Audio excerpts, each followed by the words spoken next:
तो हम बात करते हैं पार्ट 2 की यार। Part 2 of what? Part 2 of section B. Section B of what? Paper 2। Paper 2 of what? Paper 2 of anthropology PYQs, है ना।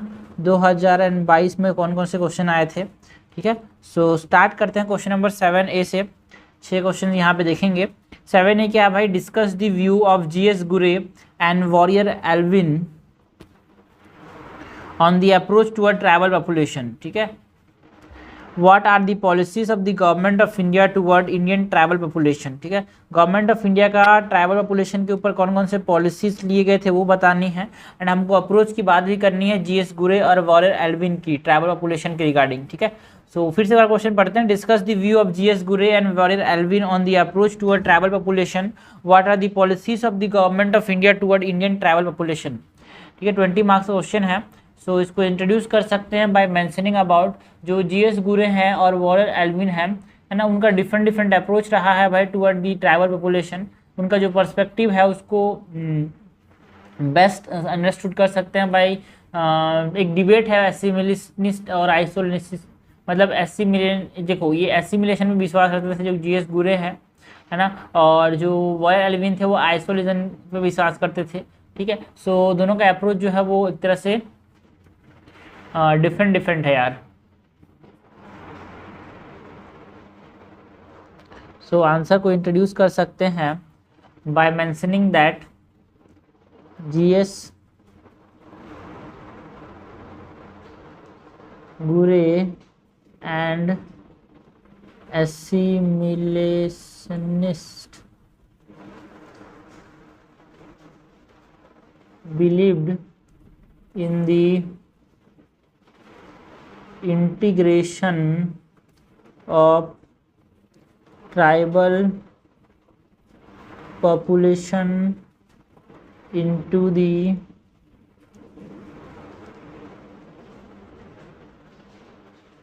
mainstream society।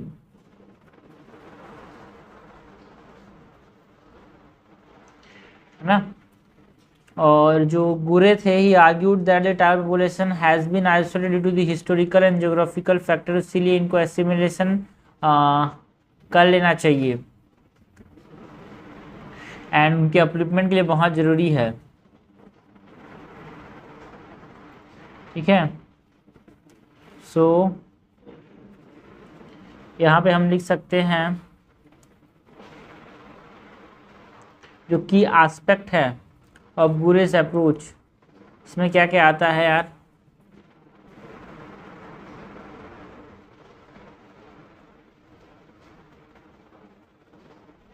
ओके, तो हमारे पास की एस्पेक्ट की बात करें of Gurez approach,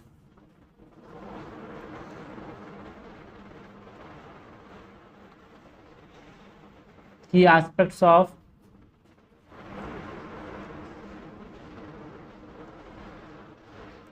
Gurez approach की बात करें तो ये किस पे विश्वास रखते थे? कल्चरल एसिमिलेशन पे विश्वास रखते थे।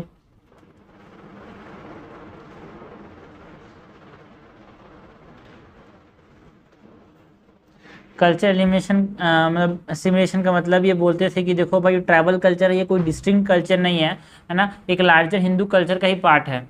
सो ये बोलते थे कि जो ट्राइबल कम्युनिटीज हैं they should adopt what Hindu customs, practice and believe.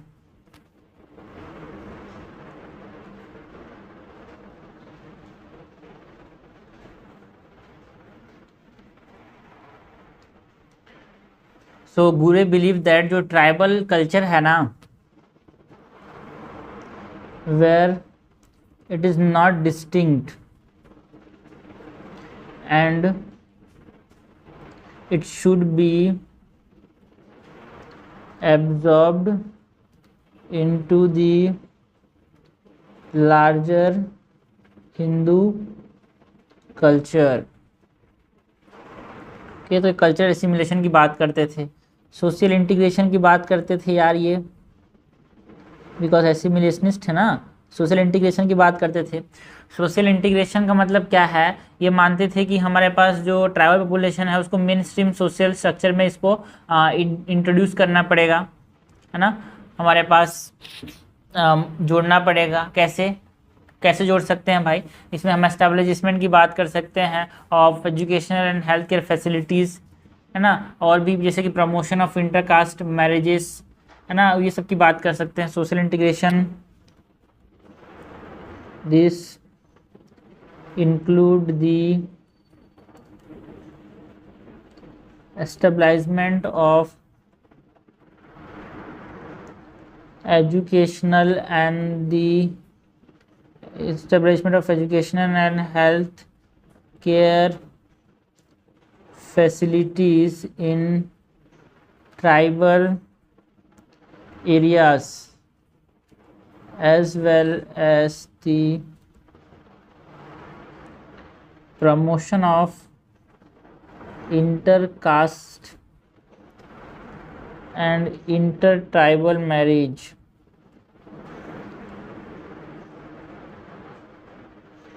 to break down the social barrier।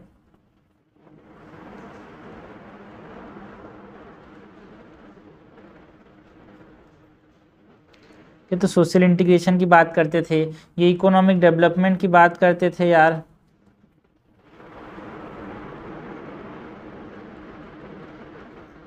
Economic development का मतलब क्या, ये वो जो है ना वोकेशनल ट्रेनिंग जो है, एम्प्लॉयमेंट अपॉर्चुनिटीज़ प्रोवाइड करने की बात करते थे ट्राइबल्स को, जिससे हम क्या कर पाएँ, है ना, मतलब एज वेल एज जो इंफ्रास्ट्रक्चर डेवलपमेंट करने की बात करते हैं, जिससे हम क्या कर पाएँ, इकोनॉमिक अपलिफ्टमेंट कर पाएंगे और एक ओवरऑल डेवलपमेंट कर पाएंगे किसका, ट्राइबल पॉपुलेशन का। He promoted the idea of providing vocational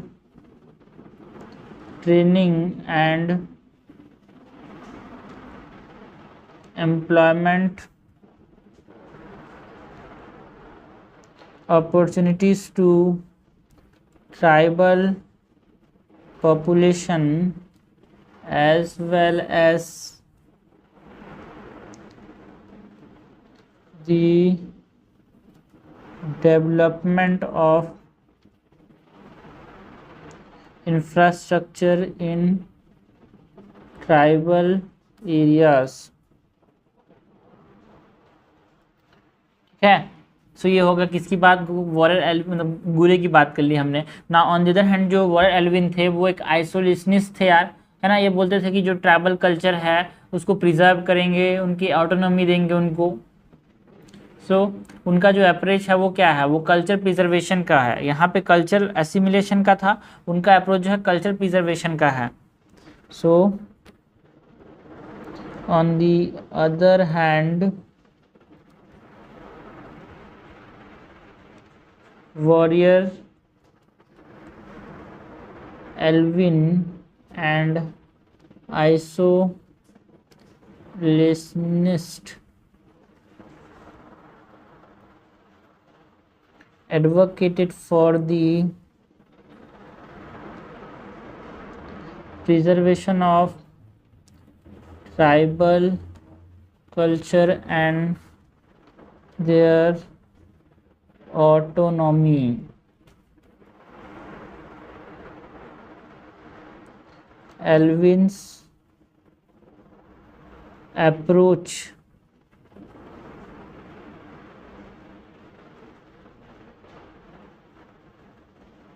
includes, पहला तो कल्चरल प्रिजर्वेशन की बात करते थे। ये कैसे भाई, है ना, बिकॉज जो उनका लैंग्वेज है, प्रैक्टिसेस है, ट्रेडिशन है, वो यूनिक है and they should be protected and respected. Elwin emphasized the need to preserve and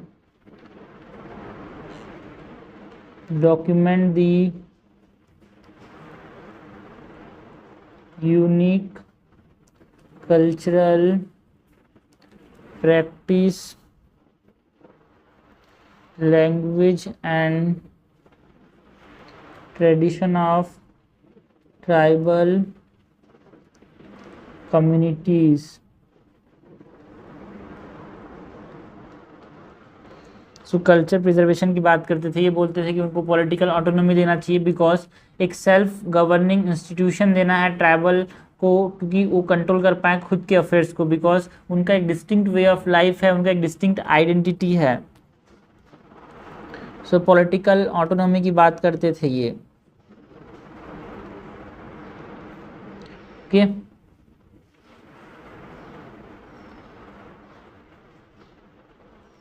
Alvin argued for the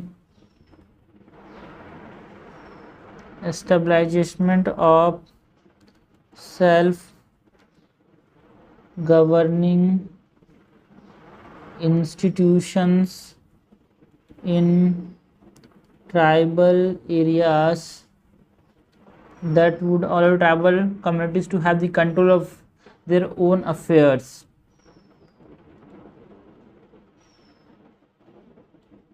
ठीक है, और किसकी बात करते थे यार, इकोनॉमिक सेल्फ रिलायंस की बात करते थे ये, है ना, क्योंकि जो लोकल कम्युनिटीज़ हैं उनका खुद एक ट्रेडिशनल नॉलेज एंड स्किल्स है, उसको एनकरेज करने की बात करते थे, है ना। So Elwin believe that tribal population should be encouraged to develop their own local economies based on their traditional knowledge and skills.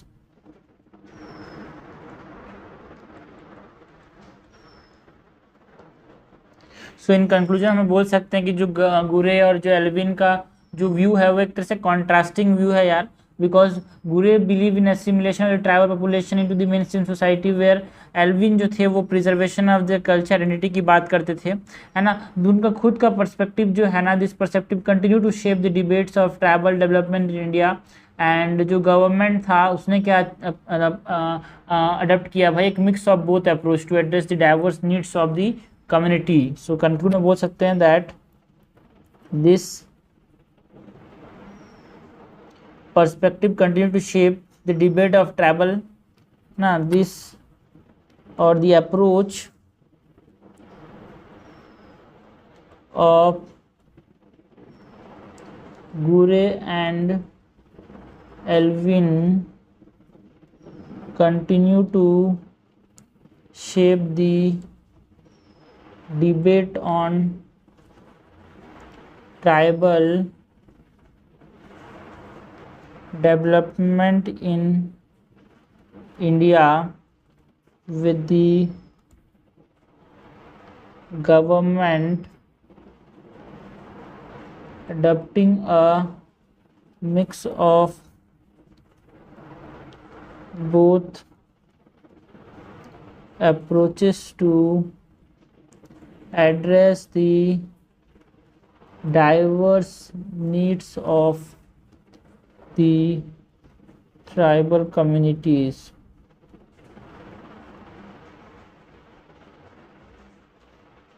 Okay, so इस प्रकार से हमने कंक्लूड किया। क्वेश्चन क्या था भाई, क्वेश्चन था GS Ghurye discuss the view of GS Ghurye and Verrier Elwin on the approach toward tribal population, what are the policies of the government of India toward Indian tribal population. तो हमने बताया कि देखो पहले तो जीएस गुरे जो थे एक एसिमिलेशनिस्ट थे, है ना, एसिमिलेशनिस्ट थे, मतलब वो मेनस्ट्रीम सोसाइटी में ट्राइबल पॉपुलेशन को जोड़ना चाहते थे। इनका जो की एस्पेक्ट था उनका अप्रोच का वो था कि कल्चरल एसिमिलेशन की बात करते थे, बट जो एल्विन थे वो कल्चर प्रिजर्वेशन की बात करते थे। ठीक है, सो कल्चर एसिमिलेशन में ये बोलते थे कि देखो जो ट्राइबल है भाई वो अलग नहीं है, एक लार्जर हिंदू सोसाइटी का, हिंदू कल्चर का पार्ट है। सो उनको क्या करना चाहिए, हिंदू कस्टम्स को, प्रैक्टिसेस को एंड बिलीफ को फॉलो करना चाहिए, अडॉप्ट करना चाहिए।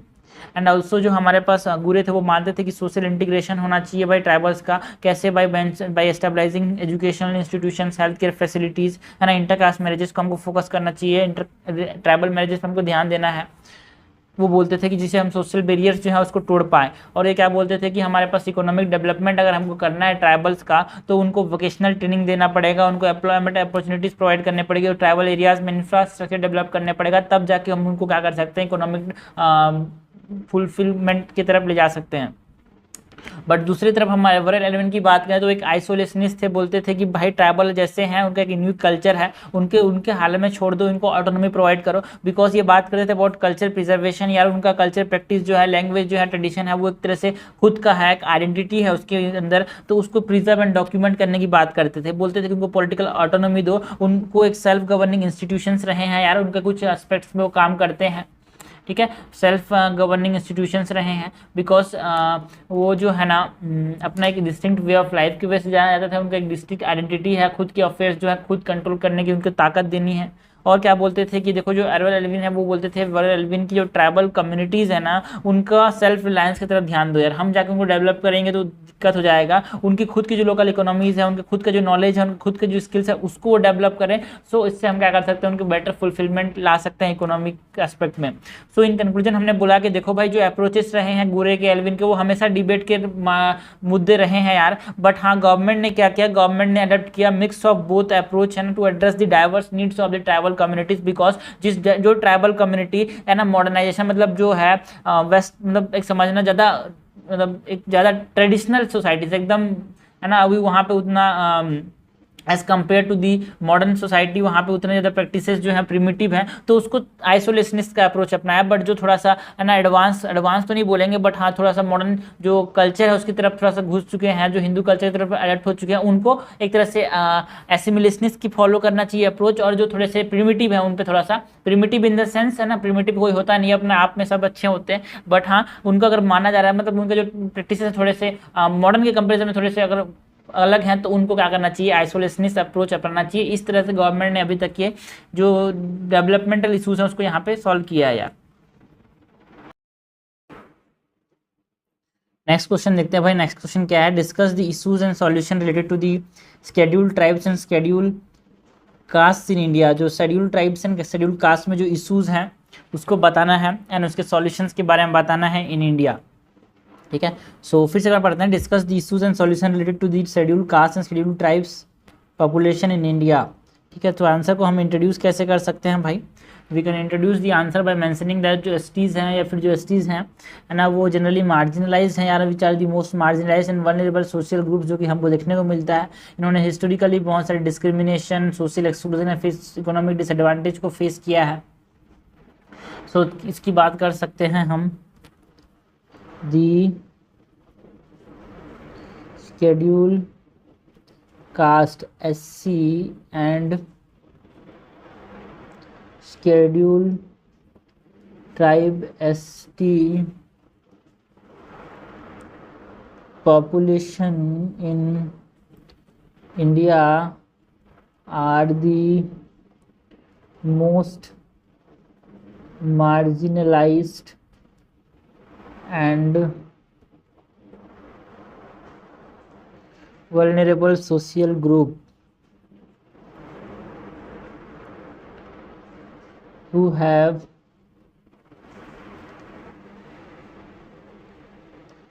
historically faced discrimination, social exclusion and economic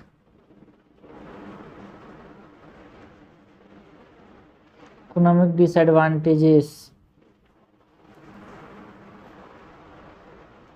okay, so यहाँ पे जो इश्यूज फेस करते हैं उसकी बात करें, कॉमन इश्यूज है यार दोनों के अंदर, ठीक है।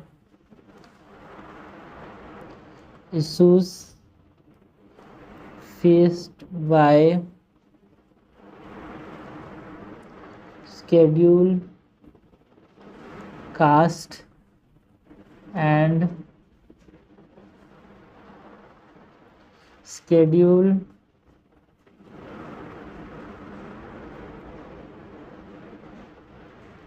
ट्राइब। पहला है हमारे पास सोशल डिस्क्रिमिनेशन का इशू है यार,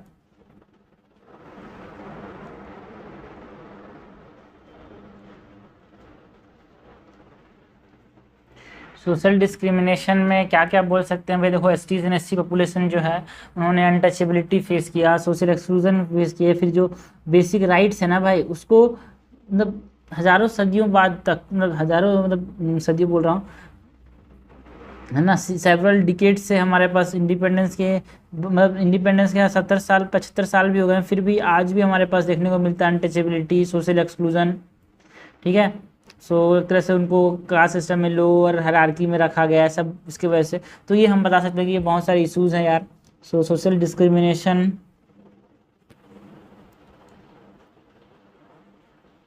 इन वेरियस फॉर्म्स लाइक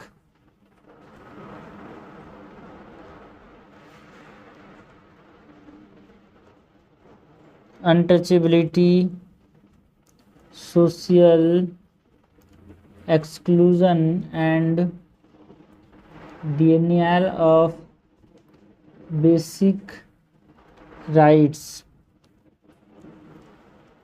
और क्या क्या इश्यूज रहे हैं, इकोनॉमिकली डिसएडवांटेज रहे हैं यार ये।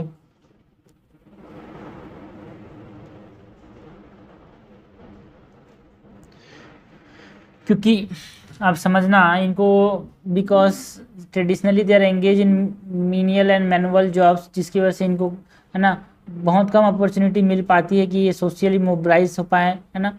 And also they have limited access to what resources, low level of income होता है, हाई पॉवर्टी रेट्स है among the communities.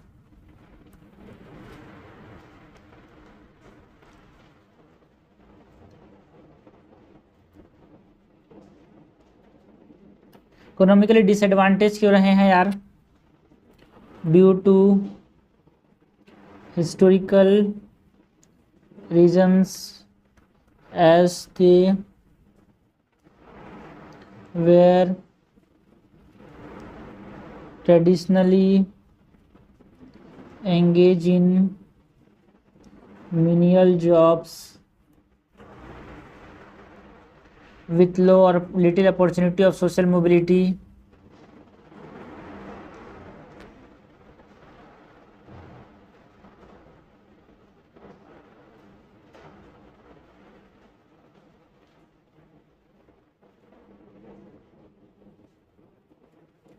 Okay, limited access है किसके लिए भाई? रिसोर्सेज के लिए, लो लेवल ऑफ इनकम है, पॉवर्टी रेट ज़्यादा है इन कम्युनिटीज़ में, वो बता सकते हैं।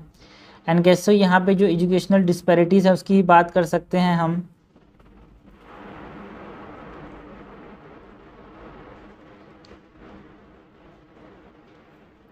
एजुकेशनल डिस्पैरिटीज़ की बात करें तो इसका रीज़न क्या है भाई? Due to poor access to quality education, है ना, lack of awareness about the importance of education, financial constraint भी है, उसकी वजह से इनका लो लिटरेसी लेवल है यार, है ना, एजुकेशनल अटेनमेंट कम है as compare to the general population.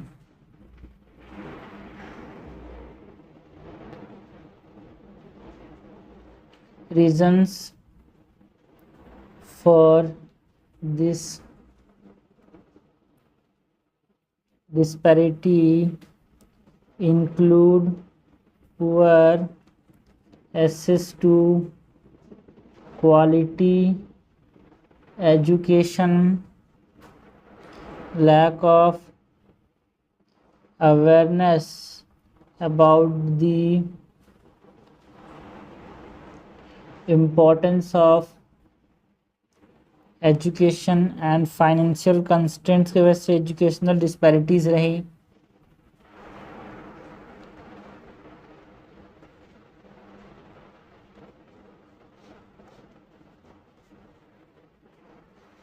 Politically marginalise भी रहे यार, है ना, हमारे पास कुछ हेल्थ इश्यूज भी हैं, है ना, ऐसे बोल सकते हैं कि लैंड एंड प्रॉपर्टी राइट्स का बिग इशू है। सो हम भी बोल सकते हैं कि यार देखो यहाँ पे पॉलिटिकल मार्जिनलाइजेशन भी देखने को मिला, बिकॉज है ना इनका एडुकेट रिप्रेजेंटेशन नहीं हो पाया यार, बिकॉज पॉलिटिकल स्फीयर में इनका रिप्रेजेंटेशन कम था। ऑल्दो कुछ रिजर्व सीट्स थे बट उतने नहीं हैं कि जी इन्फ्लुएंस कर पाए डिसीजन मेकिंग प्रोसेस को, है ना। हेल्थ एंड न्यूट्रिशनल इश्यूज की बात भी कर सकते हैं, बिकॉज इनके अंदर पुअर हेल्थ इंडिकेटर्स हैं, जैसे कि इनके जो हेल्थ इंडिकेटर्स है बहुत पुअर है, जैसे कि हाई इन्फेंट मोर्टलिटी रेट है यार, माल न्यूट्रिशन है, लो लाइफ एक्सपेक्टेंसी है इनके अराउंड। सो उसकी बात कर सकते हैं।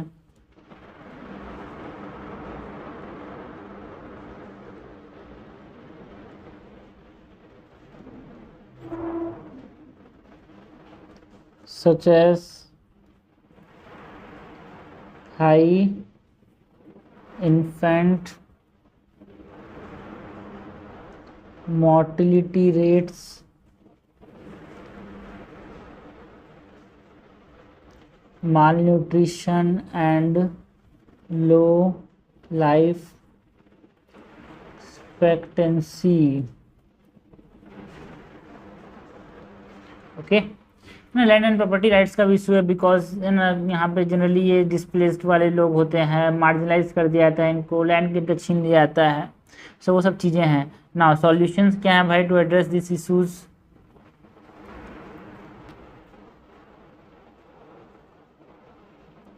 Solutions to address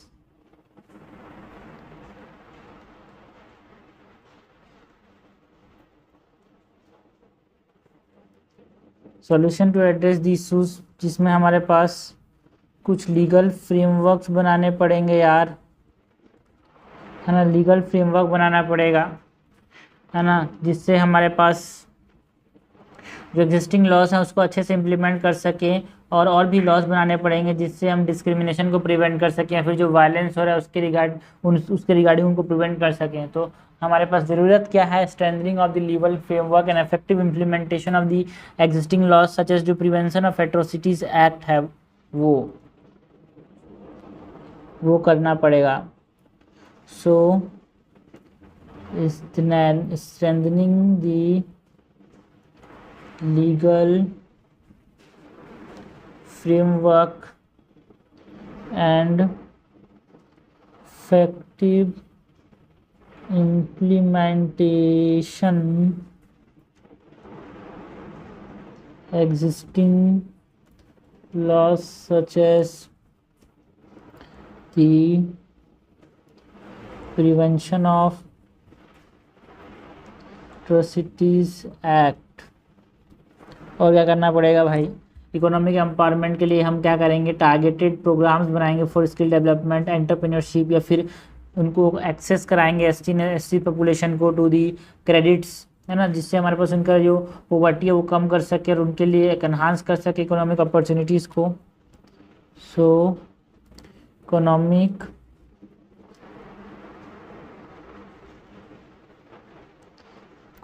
empowerment,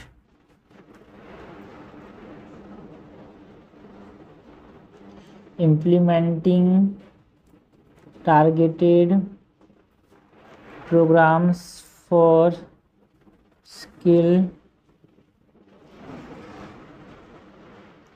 development, entrepreneurship and access to credit for the SC and ST populations. Political participation को बढ़ाएंगे यार, एक्सेस ऑफ क्वालिटी, जो एक्सेस है क्वालिटी एजुकेशन को यहाँ पे उसकी, है ना, उसकी बात करेंगे। By providing what? By providing the scholarship, residential schools, या फिर, है ना, इंसेंटिव्स देंगे for higher education.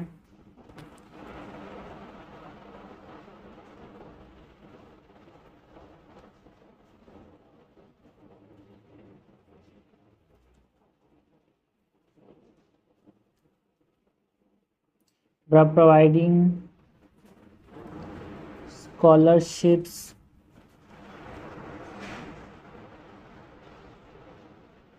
residential schools and incentives for their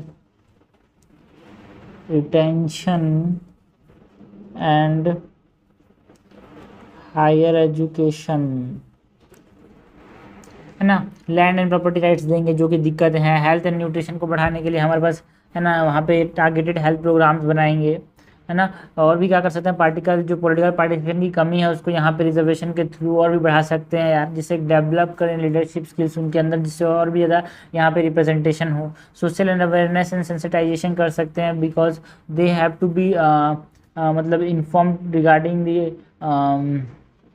there rights, है ना, एंड जो स्टीरियोटाइप्स हैं, जो प्रेजुडिसेस हैं, उसको यहाँ पे उनको सुलझाने की बात करेंगे। सो इन कंक्लूजन हम बोल सकते हैं कि addressing the issues faced by the scheduled caste and scheduled tribes and in India it required what a multi-pronged approach that encompasses legal, economic, educational, political, health and social intervention. So it is essential to ensure equity and social justice, जिससे जो marginalized community है ना, हम क्या कर पाएँ इनके लिए एक inclusive and sustainable development कर पाएँ।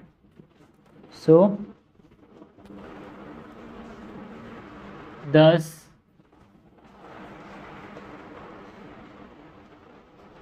it is essential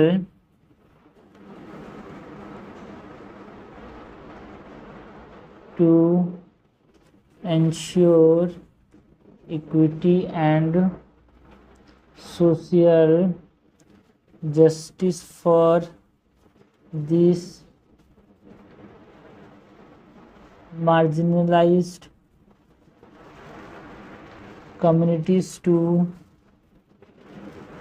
achieve inclusive and sustainable development in India। Okay, so इस प्रकार से हमने क्वेश्चन का आंसर कंक्लूड किया। भाई क्वेश्चन क्या था, हमको बात करनी थी discuss the issues and solution related to the scheduled caste and scheduled tribe population in India. So हम बोल सकते हैं कि जो शेड्यूल्ड कास्ट हैं या फिर शेड्यूल्ड ट्राइब्स हैं, ये मार्जिनलाइज रहे हैं या फिर वनरेबल सोशल ग्रुप हैं, बिकॉज इन्होंने हिस्टोरिकली बहुत सारे डिस्क्रिमिनेशन फेस किए हैं, सोशल एक्सक्लूजन फेस किए हैं यार, है ना। एंड हम बोल सकते हैं कि देखो एक इकोनॉमिकली डिसएडवांटेज पोजीशन में रहे हैं। इशूज़ के अंदर हमने इलाबोरेट किया हुआ है mentioning that social discrimination like untouchability, social exclusion या फिर denial of basic rights. And economically disadvantage क्यों रहे, बिकॉज इसके जो ट्रेडिशनल जो जॉब था वो मिनिमल जॉब्स के मतलब मिनियल जॉब्स के फॉर्म में था। सो लिटिल अपॉर्चुनिटीज़ हो पाई इनके लिए सोशल मोबिलिटी के लिए, है ना, तो सोशली वो मोबिलाइज नहीं हो पाए अपने आप को। एंड इनके अंदर हमारे पास गरीबी बढ़ गई यार, इनकम कम रह गया ना, पॉवर्टी रेट ज़्यादा था, इनकम कम था, एक्सेस रिसोर्स कम था। या फिर हम वैसे बोल सकते हैं देखो जो एजुकेशनल डिस्पैरिटीज़ ये फेस करते थे because of the lack of awareness, ठीक है, क्वालिटी एजुकेशन का ना मिल पाना, फाइनेंशियल कंस्ट्रेंट का होना, इसके वजह से और भी बहुत सारे इशूज़ हैं like health and nutritional issues. यहाँ पे हाई इन्फेंट मोर्टेलिटी रेट देखने को मिला यार, एसटीज़ एंड एससीज़ के अंदर हमको मिलता है, लो लाइफ एक्सपेक्टेंसी है, तो ये सब इशूज़ हैं। बहुत सारे और भी इशूज़ हैं लाइक पॉलिटिकल प्रेजेंटेशन उतना ज़्यादा नहीं है इनका, ठीक है, लैंड एंड प्रॉपर्टी राइट्स वाले इशूज़ हैं, ठीक है। तो कैसे सुलझा सकते हैं, कैसे जो सॉल्यूशंस टू एड्रेस इशूज़, हमने बोला लीगल फ्रेमवर्क जो है उसको और भी स्ट्रेंथन करने की जरूरत है, अच्छे से इंप्लीमेंट करने की जरूरत है। फॉर एग्जांपल हमने बताया कि जो प्रिवेंशन ऑफ एट्रोसिटीज़ एक्ट है उसका अच्छे से प्रिवेंशन करना है, मतलब अच्छे से इंप्लीमेंटेशन करना है, जिससे हमारे पास जो डिस्क्रिमिनेशन या फिर वायलेंस हो रहा है अगेंस्ट दी एसटीज़ एससीज़ उसको हम क्या कर पाएँ, रोक पाएँ। और इकोनॉमिक एम्पावरमेंट के लिए क्या करेंगे भाई, उनको स्किल डेवलपमेंट प्रोग्राम्स देंगे जो कि टारगेटेड प्रोग्राम्स होंगे, इनके लिए ही बनाए जाएंगे, है ना। एंटरप्रेन्योरशिप एक्सेस करवाएंगे, उनका एक्सेस टू क्रेडिट्स भी दे सकते हैं, है ना। एक्सेस टू क्वालिटी एजुकेशन कैसे भाई, कैसे क्वालिटी एजुकेशन देंगे भाई, स्कॉलरशिप देंगे उनको, residential programs like Eklavya model schools की बात कर सकते हैं, एंड इंसेंटिव्स देंगे जिससे वो हायर एजुकेशन भी पढ़ पाएँ। तो और भी बहुत सारे कर सकते हैं सॉल्यूशन में, लाइक पॉलिटिकल पार्टीशन बढ़ाएंगे, उनको जो राइट जो दिक्कतें हैं उसी को उल्टा करना है अपने को, सोशल अवेयरनेस करेंगे, सेंसिटाइजेशन कराएंगे उनको टुवर्ड देयर राइट्स, है ना। यही बहुत सारी चीज़ें हैं। सो इन कंक्लूजन हमने बोला कि ये एसेंशियल है कि हम मतलब ये चीज़ एसेंशियल कि ये सब चीज़ एड्रेस कैसे करना है, जो सॉल्यूशंस मैंने बताया उस प्रकार से एड्रेस करना है यार हमको। Educational, economic, political, health, social intervention करने की जरूरत है ना। बट हाँ in the last it is essential to ensure equity, मतलब जिसको जो जरूरत है उसको देना बहुत जरूरी है भाई। सोशल जस्टिस इंश्योर करना जरूरी है, मार्जिनलाइज कम्युनिटी है, तब जाके हम एक इंक्लूसिव एंड सस्टेनेबल डेवलपमेंट कर पाएंगे इंडिया का। ओके, सो इस प्रकार से हमने इसको कंक्लूड किया है भाई। नेक्स्ट क्वेश्चन की बात करते हैं। क्वेश्चन नंबर सी क्या है यार, explain the social and religious consequences of contact between tribal and non tribal people. जब ट्राइबल एंड नॉन ट्राइबल के बीच जो कॉन्टैक्ट हुआ उसका जो सोशल एंड रिलीजियस कॉन्सिक्वेंसेज थे वो हमको बताना है, ठीक है। सो क्वेश्चन क्या है, explain the social and religious consequences of the contact between tribal and non tribal population. So answer लिख सकते हैं भाई, हम बता सकते हैं कि जो tribal and non tribal population है उसने एक तरह से significant social and cultural social and religious consequences लाए हैं बिकॉज यहाँ पे जब ट्रांसफॉर्मेशन हुआ जो कल्चर का, इकोनॉमिक, पॉलिटिकल सिस्टम का, दोनों का, पॉलिटिक जो ट्राइबल्स, जब नॉन ट्राइबल कंटेंट आया तो ट्राइबल्स का भी हुआ, नॉन ट्राइबल्स का भी हुआ, है ना। कुछ मेजर यहाँ पे रिलीजियस एंड सोशल कंसिक्वेंसेस की बात करेंगे हम।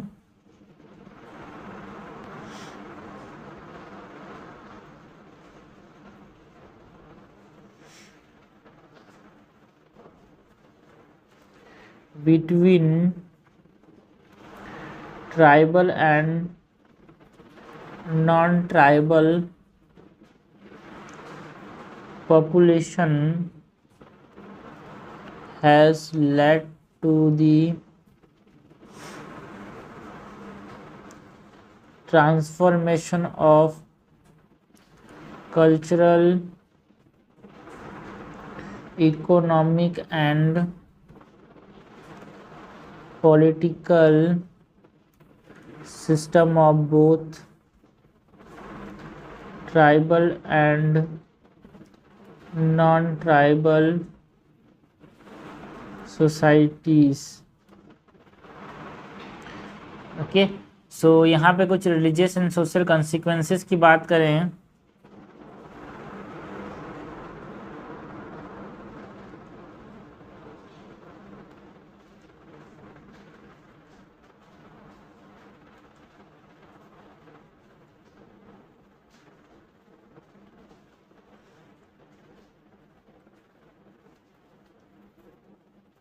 तो पहला तो है भाई एक कल्चरेशन देखने को मिला।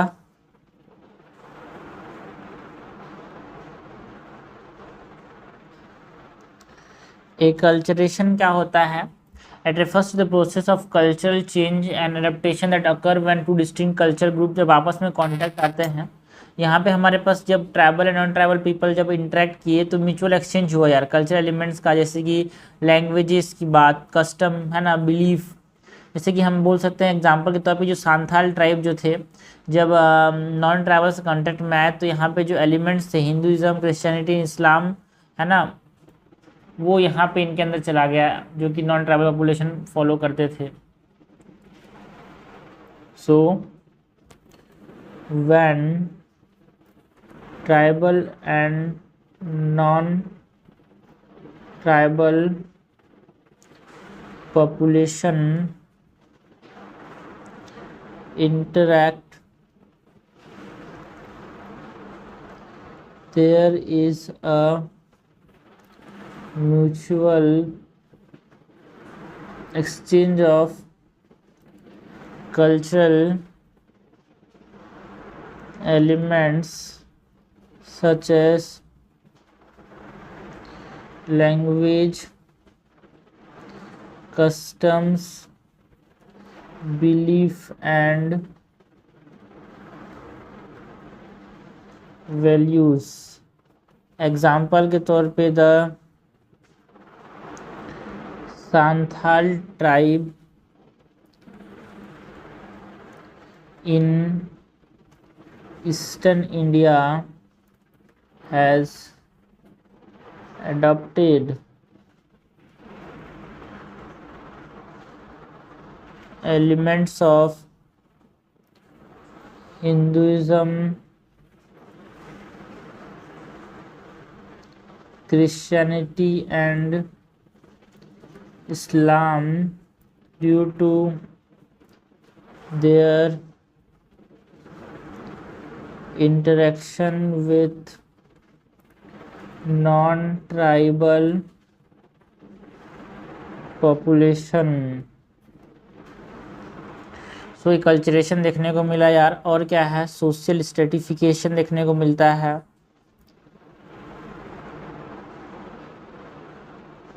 वो कैसे? बिकॉज जब ट्राइबल एंड नॉन ट्राइबल आपस में आते हैं कांटेक्ट में तो सोशल स्ट्रेटिफिकेशन देखने को मिला। ठीक है, कैसे मिला भाई?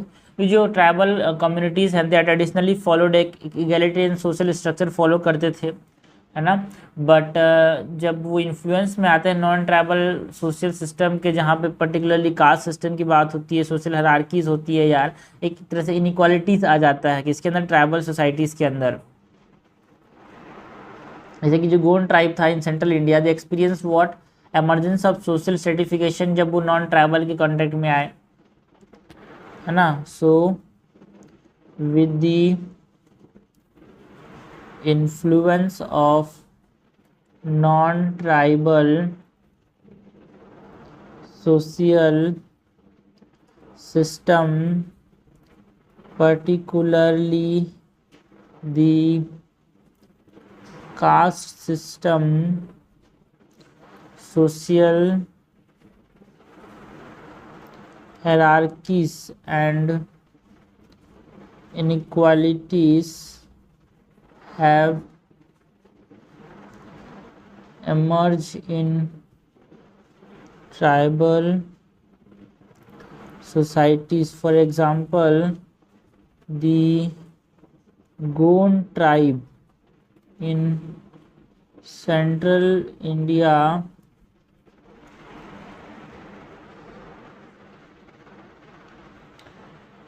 has experienced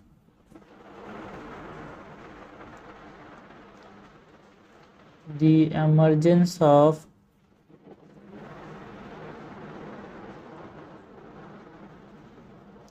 social stratification due to their interaction with non-tribal group. ठीक है. और भी क्या है भाई, हमारे पास एक रिलीजियस कन्वर्जन भी देखने को मिला यार. So social stratification due to their interaction with non tribal groups. ठीक है. सोशल स्ट्रेटिफिकेशन देखने को मिला हमारे पास, एक कल्चरेशन देखने को मिला, रिलीजियस कन्वर्जेंस भी देखने को मिले यार.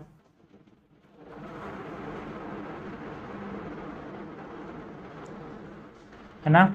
बिकॉज जो मिशनरीज एक्टिविटी थी, है ना, उससे क्या हुआ, पर्टिकुलरली जो क्रिश्चियन मिशनरीज थे, है ना, this resulted in significant number of tribal people converting to Christianity. For example, हमारे पास खासी एंड जंतिया ट्राइब के अंदर, जो कि मेघालय के अंदर है, many people they converted into Christianity due to contact with British missionary.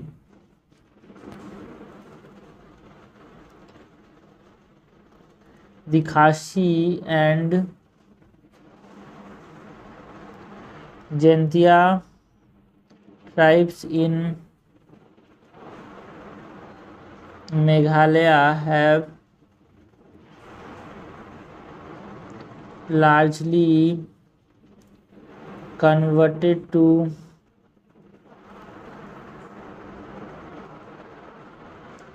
Christianity due to contact with British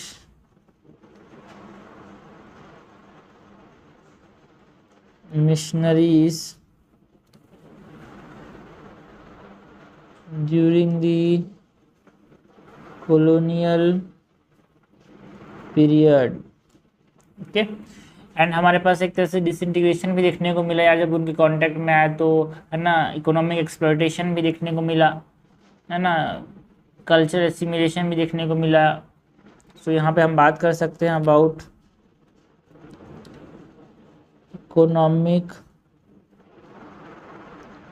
exploitation की. फॉर एग्जांपल, जो बैगा ट्राइब है Madhya Pradesh, they have face displacement in economic exploitation due to what, the expansion of non tribal population, and जो industries बने इस region में उसकी वजह से the Baiga tribe in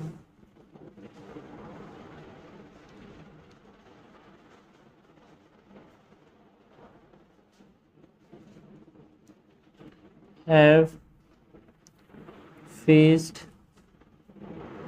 displacement and economic exploitation due to the expansion of non-tribal population.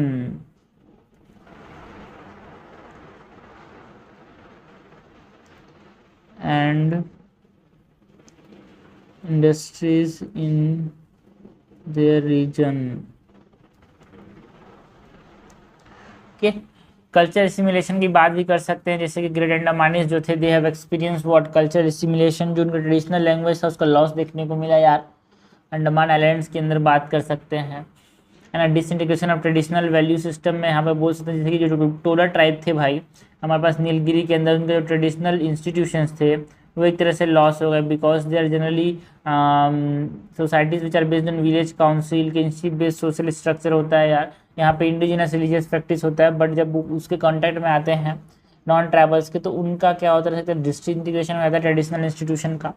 So in conclusion हम बोल सकते हैं जो कॉन्टैक्ट था between tribal and non tribal people has a profound social and religious consequence for both group, है ना। जो interaction था it leads to cultural exchange, social certification, religious conversion, disintegration of traditional institution, economic exploitation, है ना, culture assimilation. तो last में conclude कर सकते हैं by mentioning that understanding this consequences is crucial for the policy makers and anthropologist, जिससे हम क्या कर पाएँ, एड्रेस कर पाएँ जो चैलेंजेस फेस करते हैं ट्राइबल पीपल एंड एक तरह से सोशल एंड कल्चरल राइट्स को उनके प्रमोट कर पाएँ। सो कंक्लूजन में हम बोल सकते हैं that understanding this consequences is crucial for policymakers and anthropologists to address the challenges faced by tribal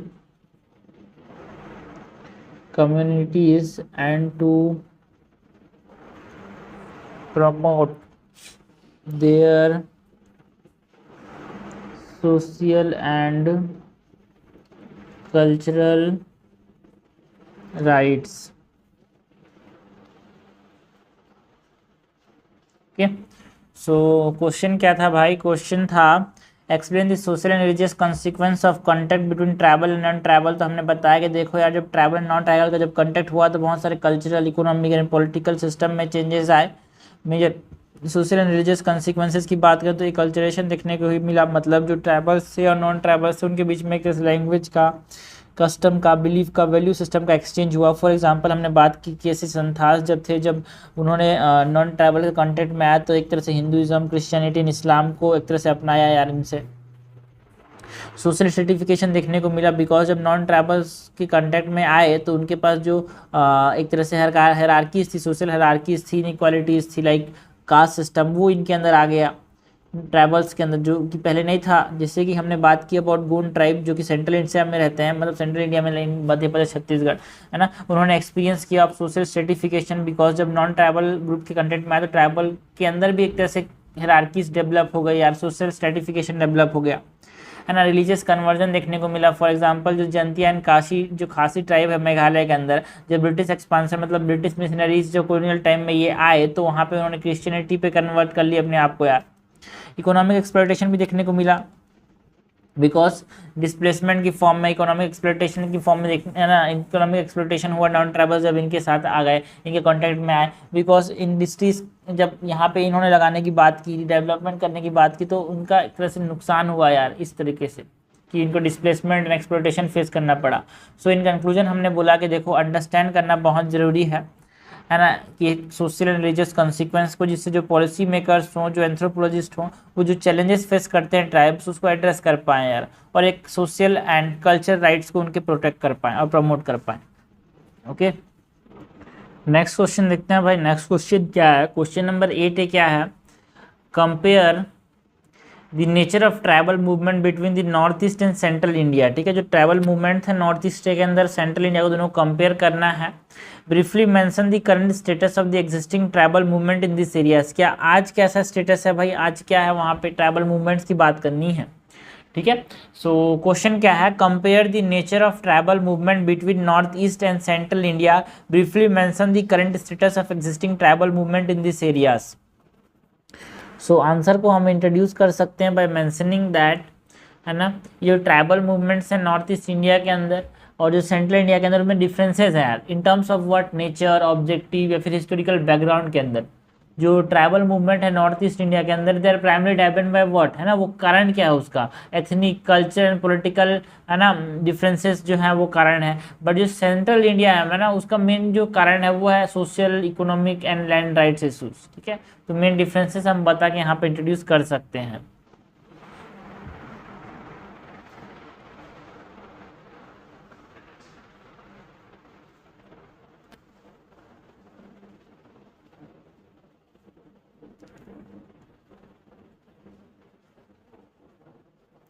tribal movement in northeast India are primarily driven by ethnic, cultural and political aspirations, but the movements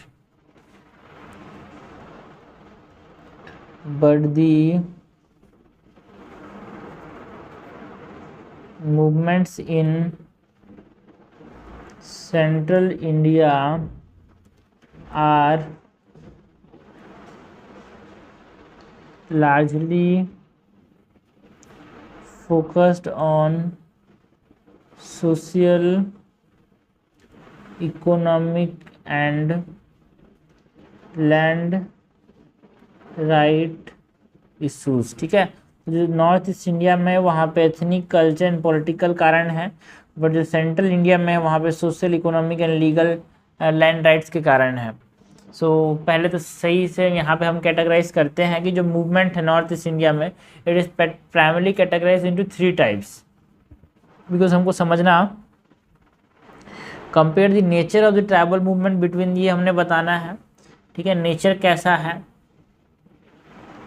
सो सबसे पहले तो हम north east की बात करते हैं यार, जो नॉर्थ ईस्ट के अंदर जो मूवमेंट्स हैं वो कैसे हैं।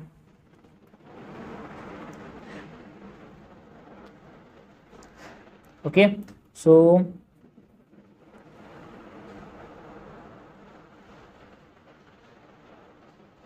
Movement in north east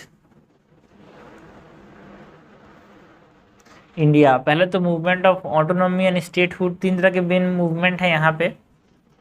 first is movements for, 3 प्रकार के लिए होते हैं, movements for autonomy and statehood.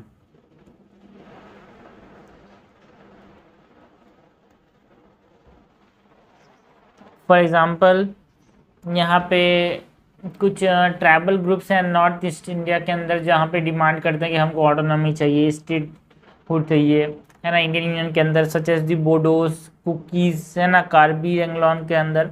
And जैसे कि जो क्रिएशन हुआ था नागालैंड का, मेघालय का, मिजोरम का, वो बता रहा है कि जब ये मूवमेंट सक्सेसफुल हुए तब जाके ये बने। ओके,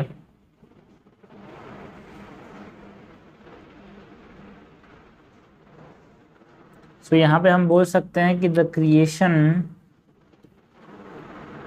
और ट्राइबल ग्रुप्स की बात करते हैं, ठीक है। Tribal groups like Bodos, Kukis and Karbis demand for greater autonomy and separate statehood within the Indian union. Many tribal groups have demanded greater autonomy within the Indian Union, such as Bodos, Cookies and Karbis। और भी यहाँ पे movements हैं ये autonomy statehood वाले हैं भाई। हम यहाँ पे बात कर सकते हैं about movement for succession,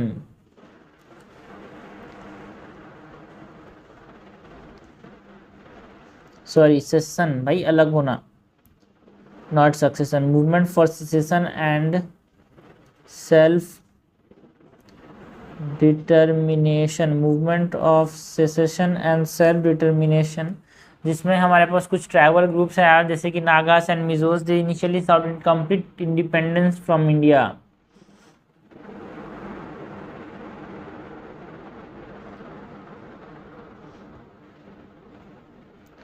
tribal groups such as the Nagas and the Mizos initially sought complete independence from India, है ना। ऐसा कोई भी कुछ मूवमेंट है यार, जैसे कि एथनिक कॉन्फ्लिक्ट के बेसिस पे मूवमेंट्स, या फिर मूवमेंट फॉर कल्चरल प्रिजर्वेशंस, बिकॉज जो इंटर ट्राइबल कॉन्फ्लिक्ट है या फिर टेंशन है वो भी इसके कारण रहे हैं।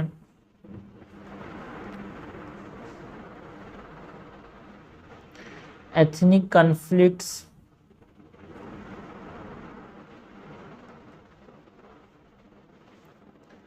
and movements for cultural preservation, which is centered around the protection of tribal culture, identity and resource.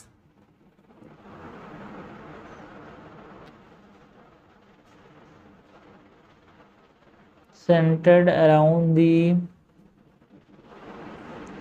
protection of tribal culture, identity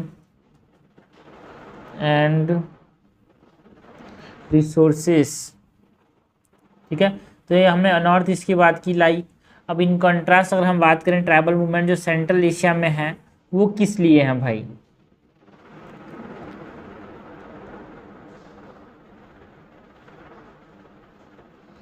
movements in central Asia बोलता हूँ, central India, they are centered around और they can be categorize in two types. एक तो ऐसे movement that is against land alienation and displacement, movements against land alienation and displacement, जिसमें हमारे पास बात करें तो मूवमेंट्स लाइक दी छोटा नागपुर के अंदर जो उन्नति समाज ने जो मूवमेंट किया था, या फिर जो क्यूल रेजिस्टेंस की बात कर सकते हैं in Bihar. So it is ना मूवमेंट्स क्यों है, ड्यू टू डेवलपमेंटल प्रोजेक्ट्स ना, डिस्प्लेसमेंट ड्यू टू व्हाट ना, developmental projects, mining and industrialization. So due to developmental projects, mining and industrialization, example के तौर पे छोटा नागपुर उन्नति समाज in Jharkhand, which is assisting against land alienation and displacement।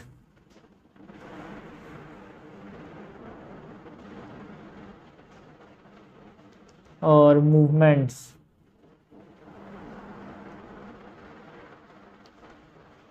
के दूसरा कारण क्या है भाई, due to social and economic rights के लिए वो लड़ते थे, लड़ते भी हैं। Movements of social and economic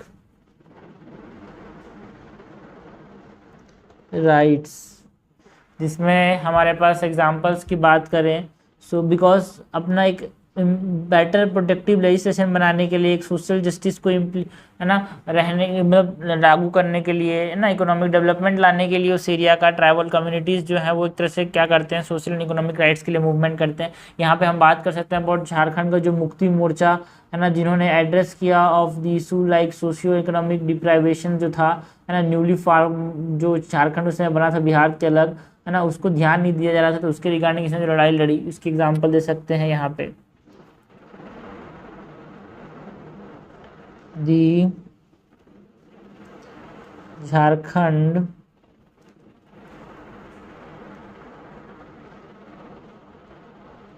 Mukti Morcha which seeks to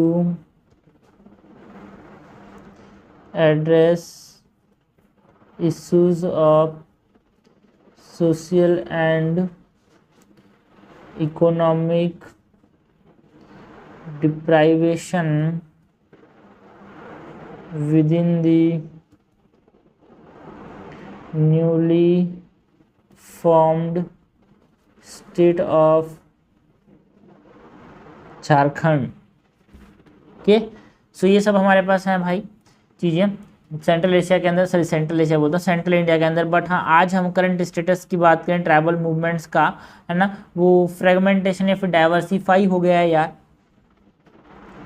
है ना। नॉर्थ ईस्ट इंडिया की बात करें तो वहाँ कुछ मूवमेंट्स अभी भी होते हैं, उनके ऑब्जेक्टिव्स को फुलफिल करने के लिए सेंट्रल गवर्नमेंट के साथ नेगोशिएट करते हैं for greater autonomy and recognization, है ना। जैसे कि हमारे पास जो बोडो टेरिटोरियल काउंसिल था उसने नागा पीस अकॉर्ड बनाया था जो कि है ना ऑटोनॉमी के लिए। बट जो सेंट्रल एशिया है वहाँ पे ट्राइबल मूवमेंट है, they focus around what, land rights, resource control and social justice. But आज के ज़माने में ये डाइवर्सिफाई हो गए हैं यार, कुछ नए नए ऑर्गेनाइजेशंस आ गए हैं, नए नए प्लेटफॉर्म्स आ गए हैं। एडिशनली यहाँ पे हम बात कर सकते हैं दैट द सेंट्रल इंडिया के अंदर जो लेफ्ट विंग एक्सट्रीमिज्म या फिर जो नक्सलिज्म है वो भी जो नेचर है या फिर डायनेमिक्स है ट्राइबल मूवमेंट को उसको कॉम्प्लिकेट कर दिया यार उसने। सो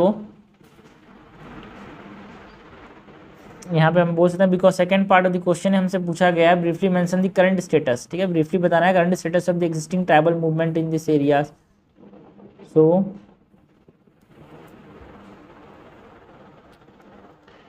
the current status of existing tribal movements in both region is marked by a degree of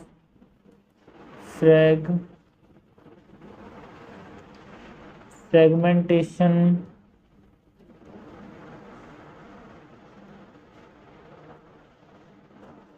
and diversification। For example जो नॉर्थ ईस्ट इंडिया के अंदर मूवमेंट आज भी होते हैं but to achieve their objectives of greater autonomy in north east,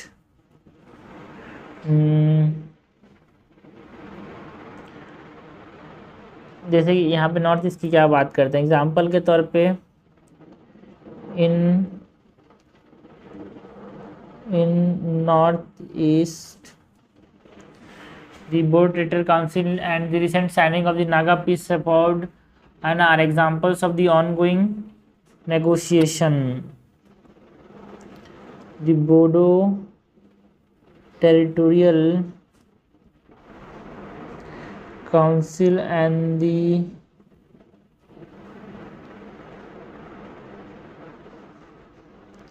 recent signing of Naga peace accords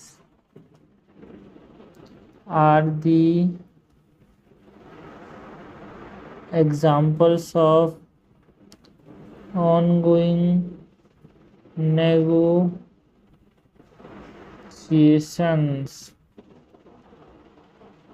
central India की बात करें तो जो मूवमेंट्स हैं in central India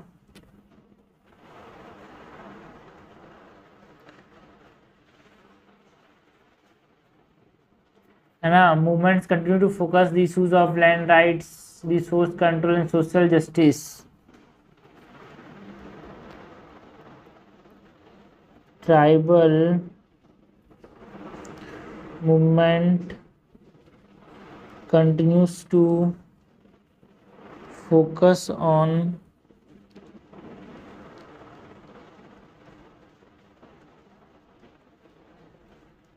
issues of land rights, resource control and social justice। So in conclusion हमें बोल सकते हैं कि जो ट्राइबल मूवमेंट है नॉर्थ ईस्ट इंडिया के अंदर, सेंट्रल इंडिया के अंदर, they exhibit distinct characteristics shaped by the diverse historical, culture and political context.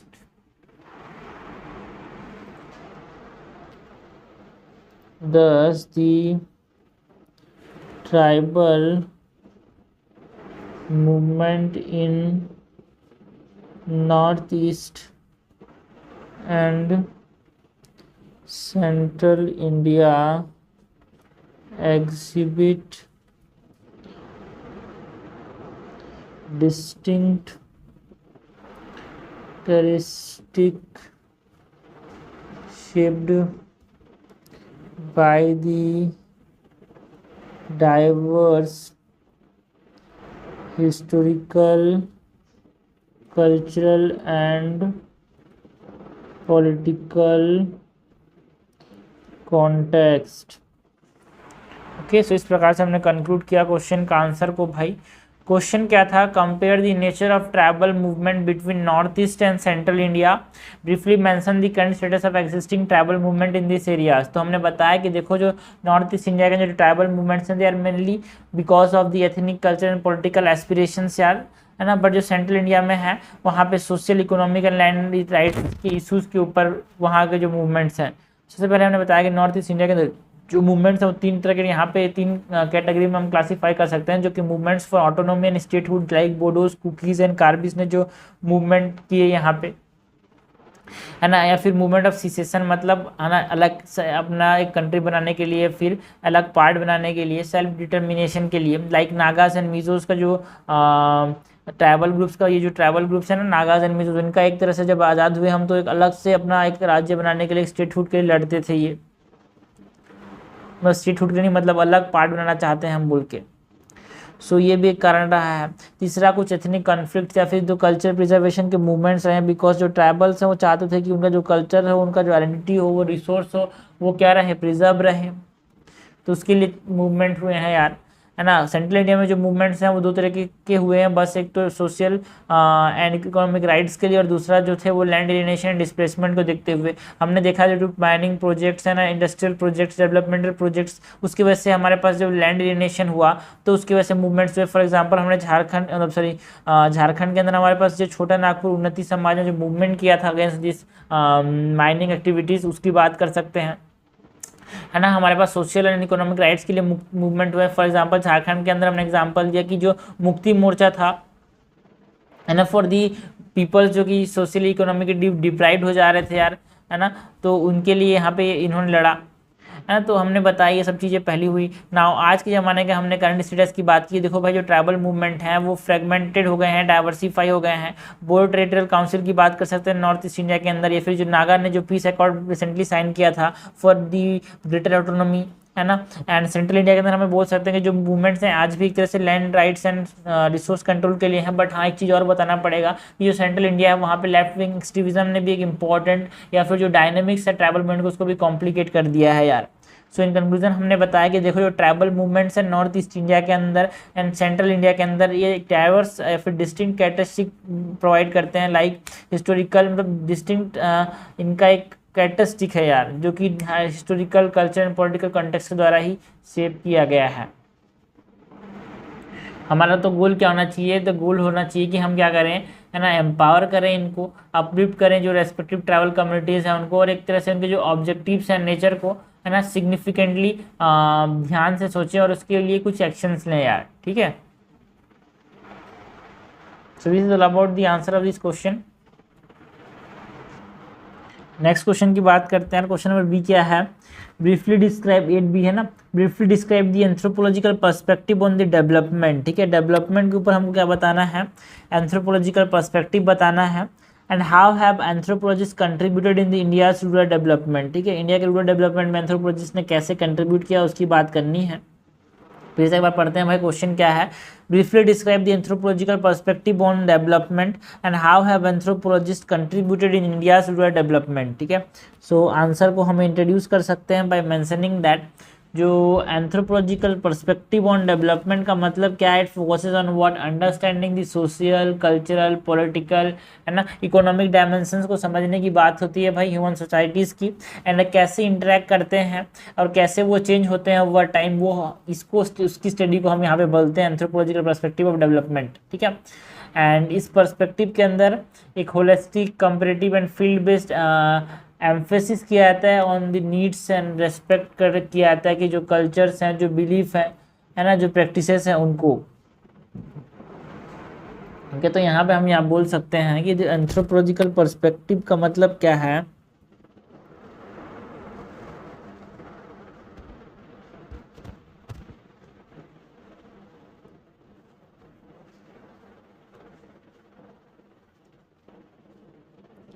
anthropological perspective on development focuses on understanding the social, cultural and political and economic dimensions of human societies and how they interact and change over time।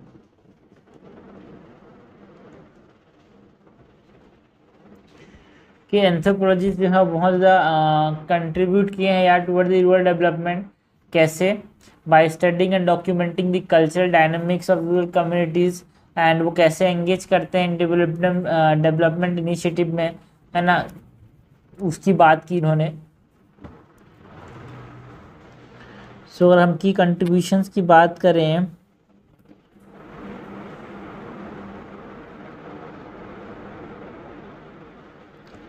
Of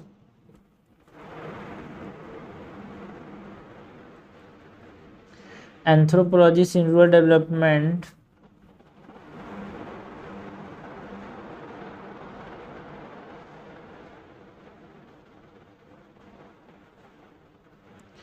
सो पहले तो they help us in understanding the social structure and organisation,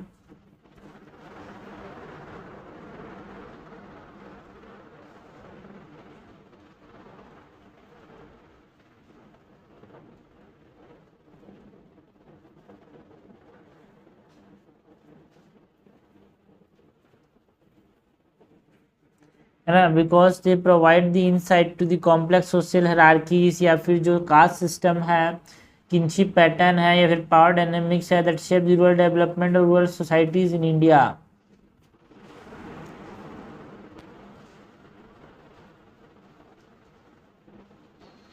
Anthropologists have provided insights into the complex social hierarchies,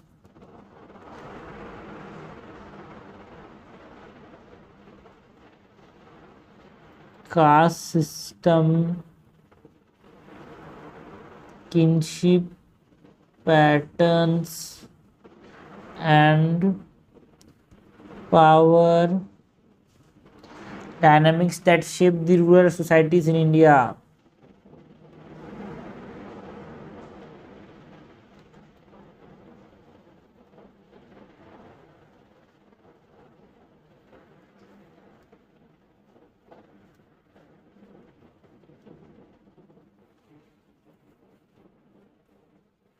है ना। और क्या भाई हमको help करते हैं to understand the culture, belief and practices.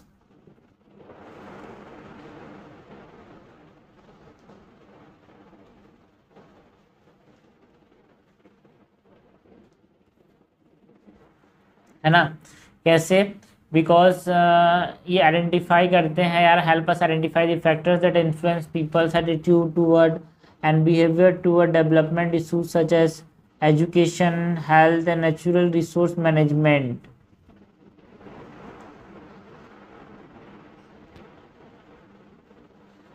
Anthropologists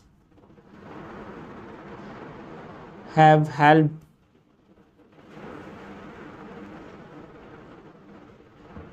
identify the factors that influence people's attitude and behaviors towards development issues such as education, health and natural resource management. ना और किस में हेल्प करते हैं? To know the indigenous knowledge and local innovation.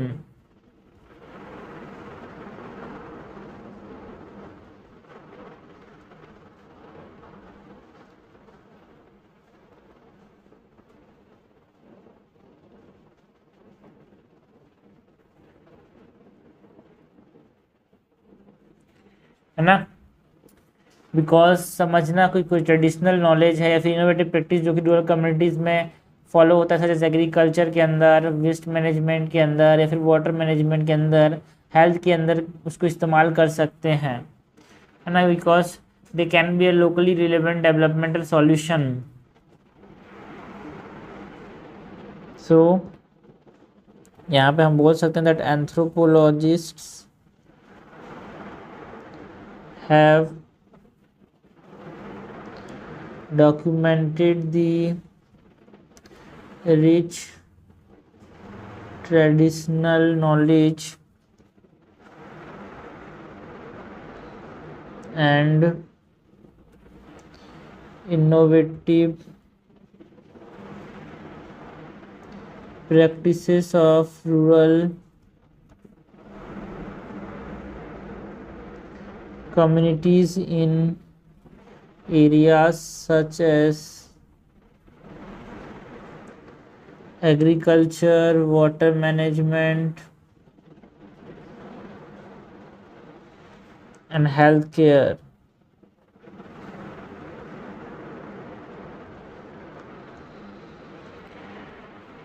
Okay, हमारे पास जो anthropologist हैं वो एक तरह से प्रमोट करने की बात करते हैं यार रूरल डेवलपमेंट के लिए पार्टिसिपेटरी अप्रोच, जहाँ पे उनकी नीड्स को, है ना, कि मॉनिटर कर पाए उसके आउटकम्स को। So anthropologist talks about what? Participatory approach.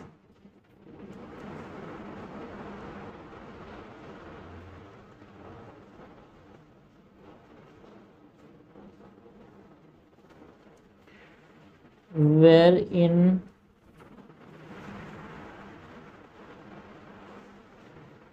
communities are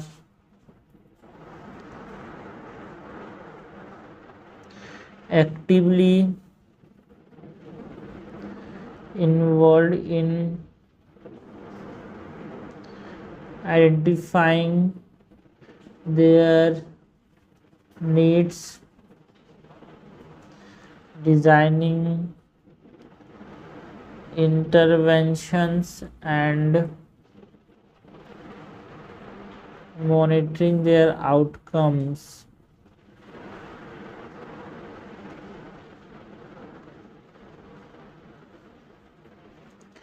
है ना, जेंडर एंड डेवलपमेंट का भी रोल रहा है यार। ओके, तो जेंडर एंड डेवलपमेंट के लिए भी इम्पोर्टेंट रोल रहा है। कैसे? Because they highlight the importance of gender perspective in development, है ना, कि उनका रोल्स क्या है, रेस्पॉन्सिबिलिटीज़ क्या है, या फिर जो कंस्ट्रेंट फेस करते हैं man and women in rural communities, उसकी बात ये करते हैं, है ना। ये बात करते हैं अबाउट दी सोशल एक्सक्लूजन या फिर इनइक्वालिटीज़ की यार। और हम एग्जांपल की तौर पे बात करें तो एंथ्रोपोलॉजी का contributions of rural development in India, इसमें हम बात कर सकते हैं अबाउट एम.एन. श्रीनिवास, जिन्होंने इंपॉर्टेंट रोल प्ले किया इन अंडरस्टैंडिंग द कास्ट सिस्टम, है ना। वॉरेल एल्विन की स्टडीज़ की बात कर सकते हैं, जिन्होंने ट्राइबल कम्युनिटीज़ के अंदर बहुत स्टडी किया, उनके बारे में हमारे पास इन्होंने एक सजेशनिस्ट अप्रोच दिया यार। या फिर इरावती कार्वे की बात कर सकते हैं, वो help us in talking about the promoting participatory and people centered development. So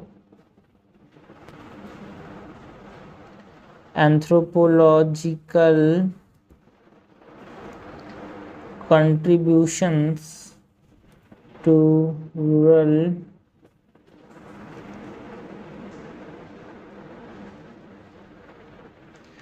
development in India include the work of M.N. Srinivas on the caste system,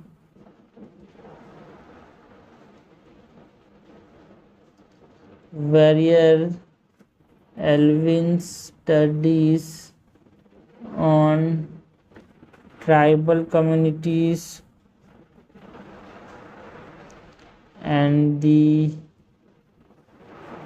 pioneering efforts of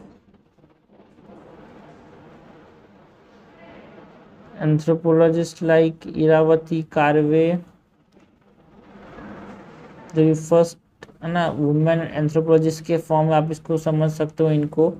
and A K. Sen की बात कर सकते हैं, Irawati Karve, A K. Sen, M N. Srinivas, Verrier Elwin in promoting participatory and people-centered development। So इस प्रकार से मैंने example भी दिया और कंक्लूड भी किया भाई इस आंसर को, ठीक है। सो क्वेश्चन क्या है, क्वेश्चन हमारे पास क्या था, क्वेश्चन था briefly describe the anthropological perspective on development and how anthropologist contributed in the rural development, ठीक है। सो एंथ्रोपोलॉजिकल पर्सपेक्टिव ने हमें बताया कि, है ना, क्या क्या चीज़ें आती है यार। Focuses on understanding the social, cultural and political, economic dimensions of human societies and वो कैसे इंटरेक्ट करते हैं, चेंज करते हैं ओवर टाइम। तो फर्स्ट पार्ट इस प्रकार से हमने कवर किया। सेकंड पार्ट में हमने बताया कि कंट्रीब्यूशंस क्या रहे हैं एंथ्रोपोलॉजिस्ट के, है ना। They help us in understanding the social structure and organisation like the social hierarchies, जो कास्ट सिस्टम है, जो किनशिप पैटर्न है इसके अंदर, है ना, रूरल एरियाज़ के अंदर, उसको समझने में हेल्प किया। उनके जो कल्चर बिलीफ थे रूरल एरियाज़ में, है ना, उसके उनके बिहेवियर कैसा था, एटीट्यूड कैसा था, रूरल डेवलपमेंटल इशूज़, उसको उन्होंने समझने में हेल्प किया। बिकॉज वो बात करते थे कि कैसे health, education and natural resource management influence करता है यार इनको। एंड हमने indigenous knowledge and local innovations की बात की, उसको डॉक्यूमेंट किया एंथ्रोपोलॉजिस्ट ने, बिकॉज उनके पास एक रिच नॉलेज है यार, है ना, इनोवेटिव प्रैक्टिसेस हैं for rural communities and rural development के लिए। जैसे कि इन्होंने एग्रीकल्चर में जो इनोवेटिव प्रैक्टिसेस अपनाए हैं over the generations, like water management के अंदर भी, हेल्थ केयर के अंदर, वो सबको यहाँ पे ये स्टडी करने की, डॉक्यूमेंट करने की बात करते हैं। पार्टिसिपेटरी अप्रोच की बात करते हैं, जिनसे उनकी नीड्स को, उनकी इंटरवेंशंस को हम समझ पाएँ, मतलब उनकी नीड्स को समझ पाएँ, उसके रिगार्डिंग हम इंटरवेंशंस कर पाएँ और उसको मॉनिटर कर पाएँ। और ये बहुत सारी चीज़ें हैं लाइक जेंडर एंड डेवलपमेंट को एक तरह से, है ना, वुमेन एंड मैन का क्या क्या रोल्स हैं, रेस्पॉन्सिबिलिटीज़ हैं, उसको समझने की बात करते हैं ये।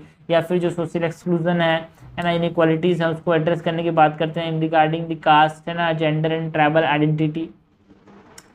सो ये सब चीज़ हम बात कंक्लूड कर सकते हैं। और लास्ट में हमने बताया कि कुछ एंथ्रोपोलॉजिस्ट थे लाइक एम.एन. श्रीनिवास का जो वर्क था on caste system, Verrier Elwin ने ट्राइबल कम्युनिटीज़ को स्टडी किया बहुत ज़्यादा, है ना। इरावती कार्वे का कंट्रीब्यूशन जो था in promoting participatory in people centre development, A K. Sen का जो कंट्रीब्यूशन था उसको बता के हमने यहाँ पे कंक्लूड किया है यार इन रूरल डेवलपमेंट। नेक्स्ट क्वेश्चन की बात करते हैं यार, क्वेश्चन नंबर सी है 8 का। How can a balance be struck between livelihood concern and environmental degradation in the context of shifting cultivation? ठीक है, शिफ्टिंग कल्टीवेशन के रिगार्डिंग हमारे पास लाइवलीहुड कंसर्न के regarding livelihood concern and environmental degradation के बीच में कैसे हम बैलेंस बना सकते हैं, ये हमसे पूछा गया है in this context of what, shifting cultivation. ठीक है, सो क्वेश्चन फिर से पढ़ते हैं। How can a balance be struck between livelihood concern and environmental degradation in the context of what, in the context of shifting cultivation? How can a balance be struck between livelihood concern and environmental degradation in the context of shifting cultivation? ठीक है, so answer को हम start कर सकते हैं by mentioning that जो shifting cultivation है, जिसको हम बोलते हैं स्लैश एंड बर्न एग्रीकल्चर भी बोलते हैं, एक ट्रेडिशनल फार्मिंग प्रैक्टिस है जहाँ पे एक स्मॉल पैच ऑफ लैंड को क्लियर किया जाता है, बर्न किया जाता है and then cultivated for a short period of time, उसके बाद इसको फिर से छोड़ दिया जाता है उसको फर्टिलिटी रिगेन करने के लिए। ठीक है, सो उसके बाद हम बात करेंगे कैसे बैलेंस कर सकते हैं लाइवलीहुड कंसर्न में और इन्वायरमेंटल डिग्रेडेशन में। उसको सबसे पहले बताने से पहले एक शिफ्टिंग कल्टीवेशन क्या होता है ये बताना पड़ेगा।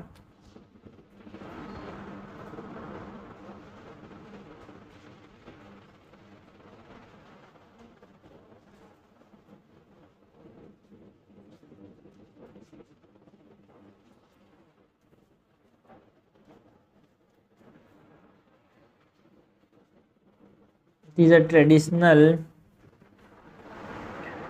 farming practice in which small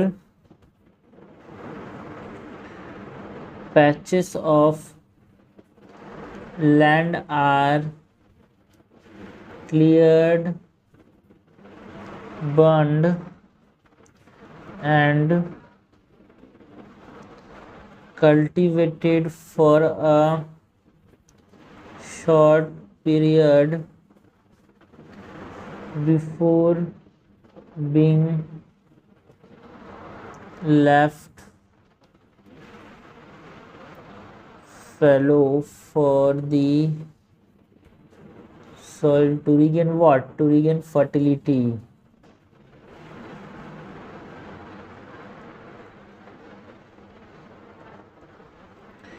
okay, अगर हम बात करें कि कैसे बैलेंस बना सकते हैं लाइवलीहुड कंसर्न में, बिकॉज है ना शिफ्टिंग कल्टीवेशन से हमने देखा कि डिफोरेस्टेशन हो सकता है, लॉस ऑफ बायोडाइवर्सिटी हो सकता है, क्लाइमेट चेंज के में भी कंट्रीब्यूट कर सकता है यार ये। ओके, सो बैलेंस बनाने के लिए क्या कर सकते हैं यार, टू स्ट्राइक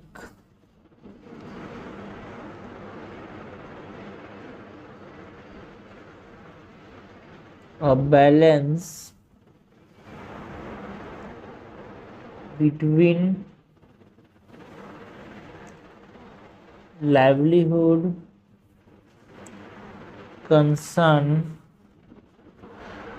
and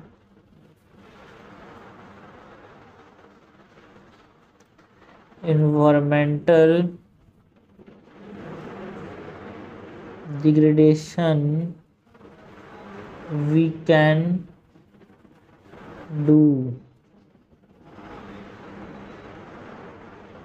हम क्या कर सकते हैं, we can promote sustainable agriculture practice,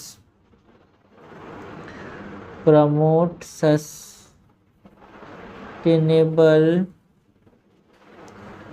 agricultural practices.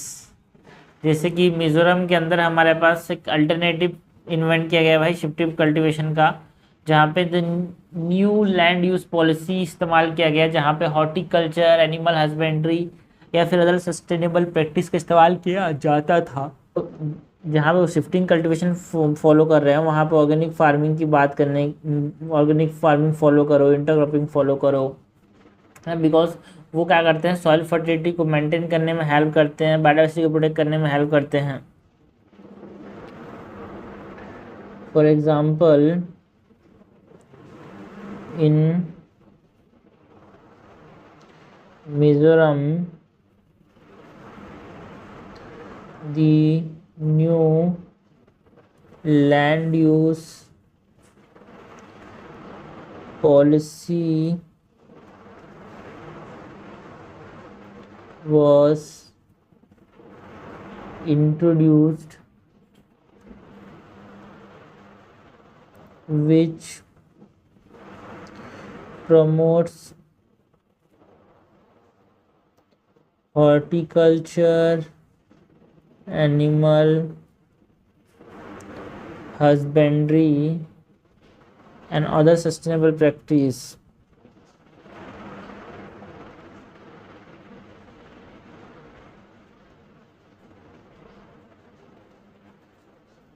और क्या कर सकते हैं, हमारे पास जो लैंड यूज प्लानिंग है वो कर सकते हैं यार, जिससे हम क्या कर पाएंगे, बैलेंस बना पाएंगे बिटवीन जो लाइवलीहुड है और जो इन्वायरमेंटल कंसर्न है उसके बीच में।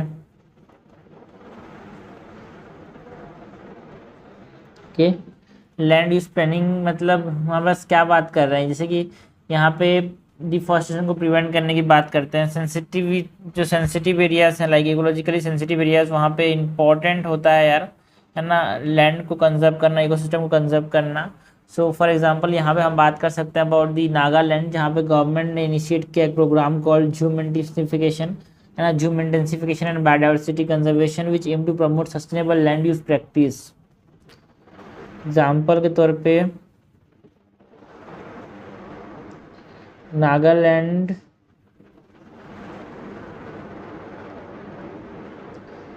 has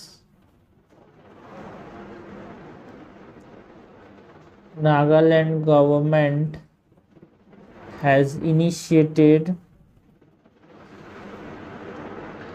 a program called Zoom intensification and biodiversity conservation, which aim to promote sustainable land use practices. Okay, और क्या कर सकते हैं, कैपेसिटी बिल्डिंग अवेयरनेस प्रोग्राम यहाँ पे चला सकते हैं। कैपेसिटी बिल्डिंग एंड अवेयरनेस, है ना, जिससे क्या होगा, जो नेगेटिव इम्पैक्ट्स हैं शिफ्टिंग कल्टीवेशन के, है ना, वो क्या होंगे, कम होंगे, है ना, एक सस्टेनेबल लाइवलीहुड की तरफ हम आगे बढ़ेंगे यार, है ना। तो हमको फार्मर्स को है उसको ट्रेन करने की ज़रूरत है, उनको एजुकेट करने की ज़रूरत है regarding the importance of preserving the environment. यहाँ पे हम एग्जांपल की बात कर सकते हैं, लाइक जो north eastern region community resource management project है, वो किसके बारे में बात करते हैं, it tries to improve the livelihood of shifting cultivators by providing a training and support in sustainable farming practices। जो कि मेघालय के अंदर एक प्रोग्राम है। एग्जाम्पल के तौर पे the north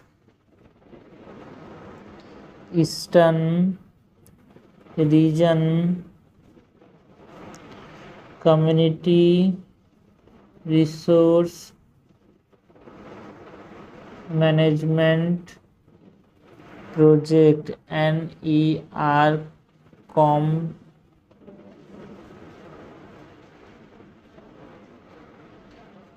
has been working to improve the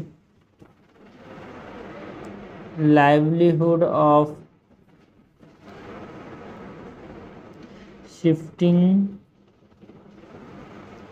cultivators by providing what? By providing them the training and support in sustainable farming practice।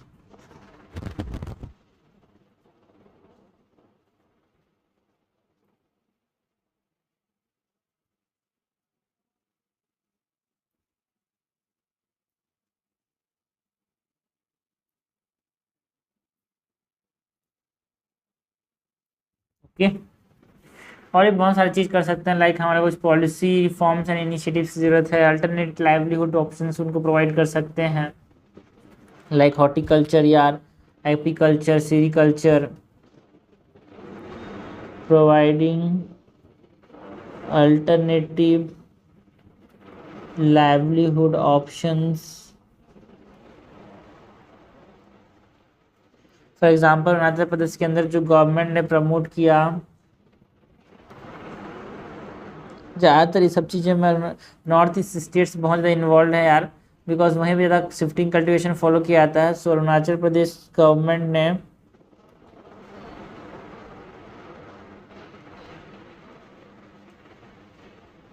Has been promoting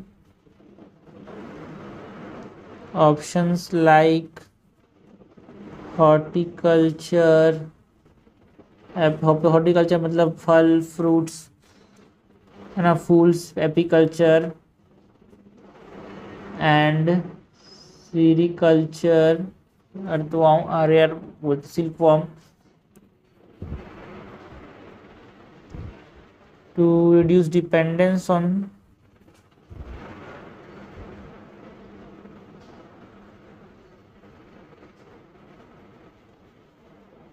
shifting cultivation।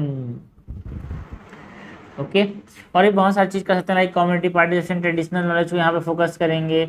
Manipur के अंदर जो लोकतक लाइवलीहुड मिशन की बात कर सकते हैं, जहाँ पे लोकल इम्यूनिटीज़ को इन्वॉल्व किया जाता है to conserve the Loktak lake ecosystem, है ना। सो उसकी बात कर सकते हैं। पॉलिसी रिफॉर्म से हम यहाँ पे राष्ट्रीय कृषि विकास योजना की बात कर सकते हैं, जो कि है ना एम करता है अबाउट सस्टेनेबल एग्रीकल्चर, है ना। जो नेशनल बैम्बू मिशन जो कि बात करता है about reducing dependence on shifting cultivation, sustainable agriculture की, है ना, वो सब चीज़ हम बात कर सकते हैं। सो लास्ट में कंक्लूड करेंगे by mentioning that thus by taking or incorporating the above measures a balance can be struck between the livelihood concern and environmental degradation, है ना। किसके कॉन्टेक्स्ट में बात कर रहे हैं, शिफ्टिंग कल्टीवेशन के।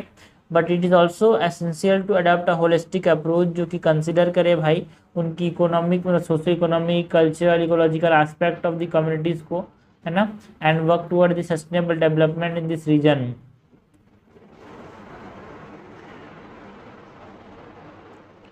सो यहाँ पे बोल सकते हैं thus it is essential to adopt a holistic approach that considers the socio-economic, cultural and ecological aspect of the communities involved in shifting cultivation and work toward their sustainable development in this region।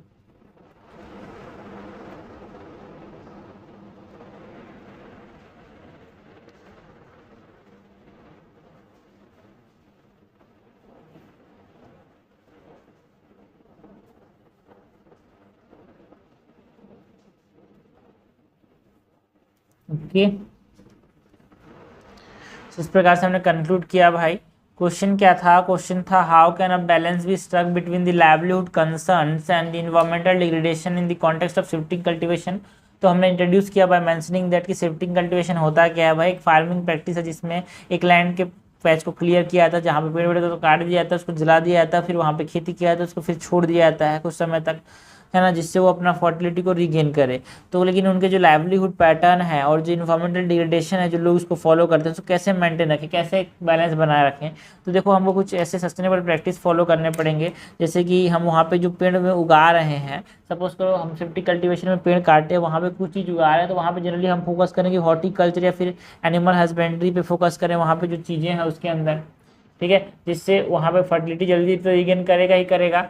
And उसको और भी बहुत सारी चीज़ों में इस्तेमाल कर सकते हैं, जिसको काट के हमने किसी गाय को खिला दिया, पेड़ को काट के, है ना, वहाँ पे गाय भैंस आपस में चल रहे हैं तो उनका जो मैन्योर के फॉर्म में इस्तेमाल हो सकता है काउ डंग। तो वो सस्टेनेबल एग्रीकल्चर प्रैक्टिस से हम क्या कर सकते हैं, बैलेंस बना सकते हैं, लाइवलीहुड कंसर्न एनवायरमेंटल डिग्रेडेशन भी ना हो और उनका ज़िंदगी भी चल जाए, है ना। लैंड यूज प्लानिंग करेंगे like jhum intensification and biodiversity conservation, जो प्रोग्राम है नागालैंड गवर्नमेंट ने वो बात करता है to promote the sustainable land use यार, है ना। एंड समझना आज सस्टेनेबल लैंड यूज का मतलब क्या है कि उनको सेंसिटाइज करेंगे regarding their ecologically sensitive areas में आप मत कल्टीवेट करो, है ना। जहाँ पे बहुत इंपॉर्टेंट बायोडाइवर्सिटी साइट्स है वहाँ पे कल्टीवेट ना करो, वो जरूरी है।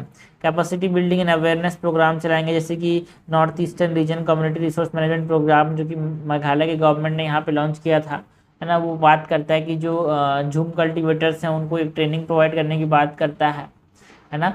एंड सस्टेनेबल प्रैक्टिस बताने की बात करता है।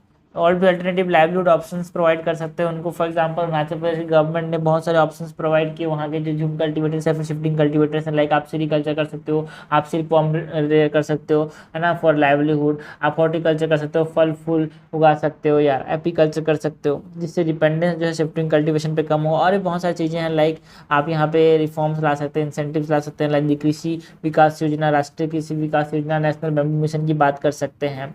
कम्युनिटी पार्टिसिपेशन करेंगे या ट्रेडिशनल नॉलेज का इस्तेमाल करेंगे, जैसे कि हमारे पास लोकटक लाइवलीहुड मिशन में क्या हुआ कि जो लोकल कम्युनिटीज़ है उनका इन्वॉल्व किया गया इन दी लैंड यूज मैनेजमेंट, है ना, लोकटक लेक को कंजर्व करने में। सो वो सब चीज़ की हम बात कर सकते हैं। सो इन दी लास्ट जरूरी क्या है भाई, it is essential to adopt a holistic approach, जिसमें हम उनके सोशियो इकोनॉमिक नीड्स को, कल्चरल एंड इकोलॉजिकल एस्पेक्ट को हर कम्युनिटीज़ के कंसिडर करें और उसके रिगार्डिंग हम यहाँ पे स्टेप्स लें, जिससे एक सस्टेनेबल डेवलपमेंट कर पाएंगे इस रीजन में और उनकी लाइवलीहुड को भी मेंटेन कर पाएंगे। So this is all about the question यार, ठीक है। हमने पूरे क्वेश्चन देखे।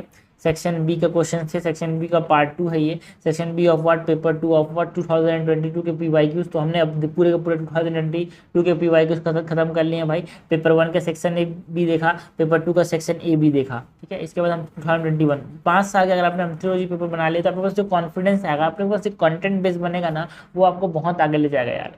एग्जाम के अंदर, मेंस के अंदर लिखना जरूरी है। आप जितना लिखोगे उतना ही अंडरस्टैंडिंग होगा, उतना ही याद होगा, उतना ही समझ आएगा।